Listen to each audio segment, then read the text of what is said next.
Les hommes se cassent la tête depuis des siècles sur une question simple, que veut vraiment une femme? Mais la vérité, c'est qu'elle nous donne constamment des indices. Et l'un des signaux les plus puissants, les plus honnêtes, mais aussi les plus mal interprétés, elle le donne au moment où elle prend l'initiative et se retrouve au-dessus. La plupart des hommes n'y voient qu'un changement de décor, un élément technique, mais ils passent à côté de l'essentiel. À cet instant dans votre chambre se joue un véritable drame de pouvoir, parce qu'en se retrouvant au-dessus, elle te couronne comme son roi, ou bien elle te renverse comme un subordonné faible. Dans le premier cas, son initiative est l'acte suprême de confiance et de dévotion. Dans le second, c'est un acte de désespoir, une révolte contre ta faiblesse. Et aujourd'hui, je ne vais pas seulement te parler de ces deux scénarios, je vais te donner des outils précis comme le scalpel d'un chirurgien qui te permettront de lire sans te tromper ses véritables intentions. Nous allons plonger dans son inconscient en nous appuyant sur la sagesse de Freud et de Carl Jung pour que tu comprennes une bonne fois pour toutes ce qui se passe réellement quand la lumière s'éteint. Mais je dois vous prévenir, si vous ne regardez que jusqu'au milieu, vous n'aurez que la moitié de la vérité. La clé la plus importante, je la révélerai à la fin. Alors avant de commencer, je vous demande tout de suite de mettre un j'aime à cette vidéo. Et si vous êtes ici pour la première fois et que vous êtes prêt à aller jusqu'au bout pour obtenir de vraies connaissances, abonnez-vous maintenant. Et avant de commencer, j'ai vraiment envie de connaître notre géographie. Écrivez s'il vous plaît dans les commentaires de quelle ville vous venez. Partie 1. Scénario numéro 1. Le couronnement du roi. C'est le scénario positif. Le scénario que mérite chaque homme fort. Ici, son désir de dominer n'est pas une prise de pouvoir, mais le compliment le plus éloquent qu'elle puisse te faire. Elle ne t'enlève pas le trône. Elle montre simplement à quel point elle estime celui qui y est assis. Pour comprendre que c'est bien ce scénario que tu vis, il faut analyser trois aspects fondamentaux. La psychologie de la confiance, son désir de servir et des signes physiques précis, impossibles à imiter. Commençons par le plus important, la base sur laquelle tout repose. Focus 1. La psychologie de la confiance. Que se passe-t-il vraiment dans sa tête quand elle choisit volontairement cette position? Du point de vue de la psychanalyse, c'est un acte d'extrême vulnérabilité. Physiquement et émotionnellement, elle est totalement ouverte. Elle ne peut ni se cacher ni se mettre à distance.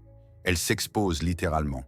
Et à ce moment-là, elle te confie ce qu'elle a de plus précieux, sa sécurité. Elle ne peut faire cela que dans un seul cas, si au niveau inconscient, elle est convaincue que l'homme sous elle est son rocher, sa forteresse. Sigmund Freud dirait qu'à cet instant se produit une régression vers l'état infantile de confiance absolue. Elle se permet d'être pleinement vue parce qu'elle ne craint ni le jugement ni le danger. Votre chambre, pendant ces quelques minutes, devient pour elle l'endroit le plus sûr de l'univers. La plus grande erreur d'un homme, c'est de prendre ça pour acquis comme un simple changement de position. Mais en réalité, c'est un test. Elle vérifie la solidité des fondations de votre relation. Sans un mot, elle demande « Puis-je te faire confiance au point de m'abandonner complètement ?» Et si ton comportement, ton assurance, ton calme répondent « Oui », elle s'ouvre comme jamais auparavant. Ce n'est pas seulement un acte physique, c'est une capitulation psychologique devant une force qu'elle respecte. Voilà pourquoi quand elle est au-dessus, elle ne fait pas que bouger, elle t'envoie un message. Avec toi, je n'ai peur de rien. Et c'est la forme la plus élevée de reconnaissance de ton essence masculine. Focus 2. Le désir de servir. Le deuxième aspect clé de ce scénario, c'est une incompréhension fondamentale du mot « domination ». Dans le scénario négatif, dominer signifie écraser, mais dans le scénario du couronnement, dominer signifie servir. C'est un paradoxe qu'il faut comprendre.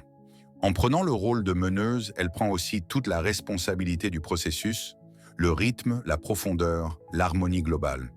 Elle devient le chef d'orchestre où l'instrument principal est son corps, et la musique qui doit naître, c'est votre plaisir commun avec un accent sur le tien. C'est un acte de don. Elle ne consomme pas le plaisir, elle le crée et te l'offre. Son activité n'est pas de l'égoïsme, mais la forme la plus haute de générosité. C'est sa manière de montrer son amour et sa loyauté non par des mots, mais par des actions. Ici, sa libido, son énergie vitale n'est pas tournée vers elle-même, mais vers toi. Elle prend plaisir à te donner du plaisir. Cela change toute la dynamique. La relation cesse d'être un marché où chacun essaie d'obtenir quelque chose et devient un temple où chacun veut offrir quelque chose. Elle te sert avec son corps, son énergie, son attention. Et ce service n'est possible qu'envers celui qu'elle considère comme son roi. L'homme qui ne comprend pas cela peut faire une erreur fatale, devenir un spectateur passif. Mais son initiative n'est pas une invitation à ton inaction. C'est une invitation à la coparticipation où toi tu es celui pour qui tout cela se produit. Elle mène, mais tu es la raison de cette danse. Focus 3, les signes du couronnement. La théorie est importante, mais concrètement, comment distinguer un couronnement d'un renversement? Le corps ne ment pas. Il existe 3 signes solides incontestables qui indiquent sans erreur que vous êtes dans le scénario positif. Le premier, le plus important, le contact visuel. Si pendant l'acte elle cherche ton regard, si elle te regarde dans les yeux, ouvertement, profondément, sans gêne, c'est un marqueur à 100% de confiance. Elle ne fait pas des gestes mécaniques, elle est en dialogue avec toi. Elle s'ajuste à ta réaction, elle cherche une confirmation émotionnelle. Son regard dit « Je suis ici, je suis avec toi, nous sommes ensemble ». Si au contraire ses yeux errent dans la pièce, se ferment ou fixent le vide, c'est une toute autre histoire. Le deuxième signe, la douceur et la fluidité de ses mouvements. Dans le scénario du couronnement, il n'y a pas d'agressivité. Ses mouvements sont souples, coulants comme une danse. Elle peut te toucher, caresser ta poitrine, ton visage. L'énergie qui émane d'elle est sensuelle, enveloppante, et non brusque ou insistante. L'agressivité est une manière de forcer les limites. La douceur est une manière de les dissoudre. Si son corps est tendre et réceptif, c'est qu'elle se sent en sécurité et que son objectif est la fusion, pas l'affirmation de soi. Et enfin, le troisième signe, l'attention portée à toi. Observe comment elle réagit à ton corps. S'ajuste-t-elle à ta respiration? Change-t-elle de rythme si elle perçoit ta réaction? Pose-t-elle des questions, même non verbales? Si elle écoute ton corps, cela signifie que son but principal est ton plaisir. Elle est la pilote, mais la destination, c'est toi. Dans ce cas, son initiative est un cadeau. Si au contraire, elle est entièrement concentrée sur elle-même, sur ses sensations, en t'ignorant, cela veut dire qu'elle t'utilise comme un instrument. Et c'est déjà le prélude au deuxième scénario inquiétant. Partie 2. Scénario numéro 2. Le renversement du tyran. Maintenant, nous descendons du côté sombre, là où son initiative n'est pas un compliment, mais le symptôme d'une grave maladie dans la relation. C'est un scénario de révolte, de désespoir et d'irrespect profond caché. Ici, sa domination est une tentative de compenser ta faiblesse, de saisir un pouvoir que tu as toi-même abandonné et inconsciemment de te punir pour cela. Et pour comprendre toute la profondeur de cette tragédie, tournons-nous vers Carl Jung. Il enseignait que dans chaque femme vit l'animus, son image masculine intérieure. Et si l'homme à ses côtés est faible, passif, indécis, son animus entre en rage. Il exige l'équilibre, et cette rébellion intérieure éclate au grand jour dans l'endroit le plus vulnérable, votre chambre. Focus 4, la psychologie du manque de respect. C'est le point le plus tranchant et le plus douloureux. Le scénario du renversement ne commence presque jamais dans le lit. Il commence dans la vie quand l'homme perd son rôle de meneur dans la relation, quand il cesse de prendre des décisions, évite la responsabilité, se laisse porter par le courant. Il crée un vide de pouvoir et la nature, on le sait, déteste le vide. Sa passivité dans le quotidien, dans la carrière, dans la résolution des problèmes communs, tout cela s'accumule en elle comme une irritation sourde. Elle commence à voir en lui non plus un appui, mais un enfant de plus dont il faut s'occuper. Le respect fond et alors son inconscient décide un pas extrême. Puisqu'elle ne peut pas avoir un homme fort à ses côtés, sa psyché tente de devenir cet homme, au moins pendant l'intimité. Sa domination devient alors un acte de compensation. Elle ne veut pas mener, elle y est forcée. Elle prend le contrôle non pas pour donner du plaisir, mais à cause d'une absence insupportable d'énergie masculine. Par son activité, elle essaie littéralement de combler le vide créé par ton inaction. Ce n'est pas un jeu, c'est un cri à l'aide. Un cri qui dit « Où es-tu? Pourquoi dois-je tout faire toute seule, même ici ?» Contrairement à la plupart des chaînes sur notre chaîne, nous allons jusqu'au fond, même si c'est inconfortable. Si vous appréciez cette approche sans compromis, soutenez notre chaîne avec votre abonnement. Focus 5. L'intimité comme vengeance. Ici, nous plongeons encore plus profond. Quand le manque de respect atteint un niveau critique, la simple compensation ne suffit plus. Un autre mécanisme s'active encore plus sombre, la vengeance inconsciente. Son initiative agressive devient une manière de te punir pour ta faiblesse, pour tes promesses non tenues, pour les espoirs perdus. À ce moment-là, tu n'es plus pour elle, L'homme aimé, tu deviens l'objet sur lequel elle déverse sa frustration. Elle ne fait pas l'amour avec toi, elle évacue la tension. Cela peut être une punition pour ton infantilisme, pour ton incapacité financière, pour ta fermeture émotionnelle, pour tout ce dont elle se tait peut-être le jour. Mais que crie son corps la nuit, Carl Jung appellerait cela une manifestation de l'ombre, cette partie sombre, refoulée de la personnalité, où s'accumulent toutes les blessures et toutes les déceptions. Ces mouvements brusques, parfois même un peu rudes, ne sont pas de la passion, c'est une agressivité symbolique. Une tentative de castration psychologique de l'homme qui ne correspond pas à son image intérieure d'un partenaire fort. C'est comme si elle disait « Puisque tu ne peux pas être un homme, je vais te montrer comment on fait et je vais te faire te sentir faible et humilié. » Bien sûr, elle ne pense pas cela consciemment, mais son corps exécute l'ordre de son inconscient blessé. Focus 6. Les signes du renversement. Comme dans le premier cas, le corps révèle les intentions véritables. Il y a 3 signaux d'alarme clairs qui crient que le scénario du renversement est en cours. Le premier, l'absence totale de contact visuel ou un regard vide. Elle ne te regarde pas. Elle regarde à travers toi. Elle est entièrement plongée en elle-même, dans ses sensations, dans son monologue intérieur. Pour elle, tu n'es qu'une fonction, un outil pour atteindre un objectif. L'absence de regard est le signe principal de l'absence de lien émotionnel. Le deuxième signe, l'agressivité et la mécanicité. Ces mouvements sont secs, rapides, parfois même un peu grossiers. Il n'y a ni fluidité ni tendresse. Cela ressemble davantage à un entraînement de salle de sport qu'à une danse de 2 corps. Elle ne s'adapte pas à toi, elle impose son rythme. L'énergie qui émane d'elle n'est pas de la chaleur mais de la brûlure. Une brûlure d'irritation, pas de passion. Elle ne dissout pas les limites, elle les écrase. Et le troisième signe le plus évident, un focus total sur elle-même. Elle n'écoute pas ton corps. Ta réaction n'a aucune importance. Tout le processus est soumis à un seul objectif, sa propre décharge. Elle ne donne pas, elle prend. Dans ce scénario, tu n'es pas la finalité, tu es le moyen. Si tu te sens utilisé, si après l'acte, il te reste une sensation de vide et de détachement, tu peux en être sûr, on vient de te renverser de ton propre trône. Partie 3. Le rôle de l'homme. Comment réagir dans les 2 cas? Nous avons appris à diagnostiquer, mais un diagnostic sans traitement ne sert à rien. Le plus important, c'est de savoir quoi faire en tant qu'homme dans chacune de ces situations. Parce que la bonne réaction dans le premier cas renforce la relation jusqu'au niveau d'un monolithe et la bonne réaction dans le second peut la sauver. La mauvaise réaction, elle est destructrice dans les 2 cas. Focus 7. Comment accepter le couronnement?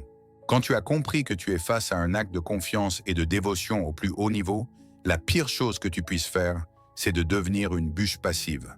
Elle t'offre un cadeau et toi tu restes là absent. C'est une insulte. Son initiative n'est pas une raison pour toi de te détendre et de ne rien faire. C'est une invitation à recevoir activement. Qu'est-ce que cela veut dire? Tu restes le roi sur le trône qui accepte les dons avec bienveillance. Ta tâche n'est pas de lui arracher l'initiative, mais de l'encourager. Tes mains ne doivent pas rester immobiles. Elles peuvent caresser son dos, ses cheveux, ses hanches. Ta voix peut prononcer des mots doux, approbateurs. Ton regard doit rencontrer le sien et le soutenir en montrant que tu es là. Tu vois tout et tu apprécies. Tu dois rayonner une force calme sur d'elle. Elle est l'énergie active. Et toi, tu es le centre immobile autour duquel tout tourne. Amplifie son plaisir par ta réaction. Montre-lui que ses actions atteignent leur but. Ton approbation, ton plaisir, c'est la meilleure récompense pour son courage et sa confiance. En acceptant correctement son service, tu ne deviens pas plus faible.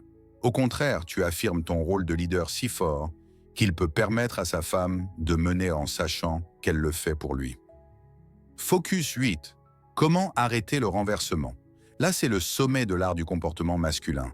Si tu sens qu'on te renverse, que c'est un acte d'agression et de manque de respect, tu n'as que quelques secondes pour corriger la situation. Toute erreur sera fatale. Si tu te tais et que tu endures, tu fixes définitivement ton rôle de subordonné faible. Si tu réponds par l'agressivité, tu déclenches un scandale et tu aggraves encore plus la situation. L'action juste, c'est un rétablissement doux mais sûr de la hiérarchie. Il se compose de 3 étapes. Étape 1, non-verbal. Au moment où ces mouvements deviennent trop brusques et agressifs, tu poses doucement mais fermement tes mains sur ses hanches et tu stoppes son mouvement. Pas brutalement, tu arrêtes, Tu ralentis, tu prends le rythme sous ton contrôle. C'est un signal silencieux stop. À partir de maintenant, selon mes règles. Étape 2, verbal. En même temps, tu lui souffles à l'oreille, doucement, seulement 2 mots. Quelque chose comme « plus doucement »,« maintenant, moi ». La voix doit être calme, grave, absolument assurée, sans la moindre trace d'irritation. Ce n'est pas un ordre, c'est un constat. Tu ne demandes pas, tu annonces le changement de pouvoir. Étape 3, l'action. Juste après, tu changes de position en douceur, sans précipitation, en reprenant l'initiative. Il est important de le faire en un seul mouvement entier, sans pause ni hésitation. Tu ne dois pas la vaincre. Tu dois rétablir l'ordre naturel des choses, restaurer la polarité masculine et féminine. Cette manœuvre montre que tu ressens son état, mais que tu ne laisses pas le manque de respect prendre le dessus. Et surtout après cela, en dehors de la chambre, tu dois initier une conversation sur ce qui se passe réellement dans votre relation, parce que ce qui s'est produit n'est qu'un symptôme, c'est la cause qu'il faut traiter. Conclusion. Comme vous le voyez, votre chambre n'est pas seulement une pièce. C'est un miroir impitoyable et plus encore une loupe pour votre relation qui montre non pas ce que vous voulez paraître, mais ce que vous êtes réellement. Le jour, on peut porter des masques, jouer des rôles, éviter les conversations inconfortables. La nuit, quand il ne reste que le langage du corps, la vérité sort et ce langage ne ment jamais. Ce qui se passe derrière des portes closes n'est pas la cause de vos problèmes, c'en est la conséquence. C'est un sismographe qui capte les secousses souterraines les plus fines longtemps avant que ne commence le tremblement de terre. Le scénario du renversement ne naît pas en une soirée.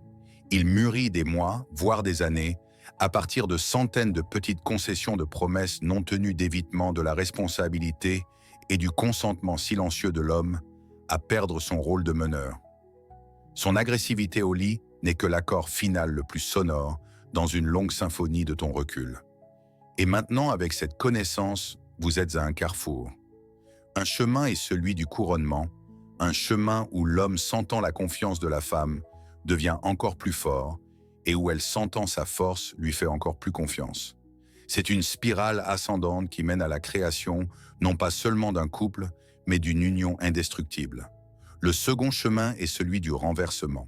Si vous ignorez ces signaux, si vous considérez sa révolte comme une norme, cette route mènera inévitablement à l'effondrement total du respect, puis à l'extinction du désir, et finalement à une rupture émotionnelle ou physique. Le point de non-retour est plus proche qu'il n'y paraît. L'essentiel à comprendre, c'est que cette connaissance n'est pas une arme pour accuser. En entendant cela, l'homme le plus immature court vers sa femme en criant « Je sais tout, tu ne me respectes pas ». C'est l'échec garanti. Cette connaissance est un outil d'autodiagnostic. Si vous avez reconnu le scénario du renversement, la question ne doit pas être posée à elle, mais à vous-même. Qu'est-ce que je fais mal dans ma vie pour qu'elle soit obligée de se révolter la nuit? La réponse se trouve presque toujours en dehors de la chambre, dans votre travail, dans vos décisions, dans votre capacité à être ce rocher contre lequel se brisent à toutes les vagues. Nous avons traduit pour vous le langage de son inconscient en langage de la logique. Nous avons transformé des sensations floues en marqueurs clairs. Maintenant, vous ne pouvez pas seulement sentir que quelque chose ne va pas, vous pouvez le voir et en comprendre la cause. Arrêtez de percevoir l'intimité comme une partie isolée de la vie. C'en est la quintessence. En apprenant à lire ces signaux, vous obtenez une clé non seulement pour l'harmonie au lit, mais aussi pour la guérison de tout le socle de votre relation. Et maintenant, la question principale pour vous. J'ai partagé ma vision en m'appuyant sur les géants de la psychologie, mais je sais que dans cette communauté, il y a des milliers d'hommes intelligents avec une véritable expérience de vie. Quel conseil principal donneriez-vous à quelqu'un qui a compris que dans sa relation se joue le scénario du renversement? Rassemblons toute notre sagesse collective dans les commentaires ci-dessous. Les réponses les meilleures et les plus constructives, je les épinglerai au bas âge.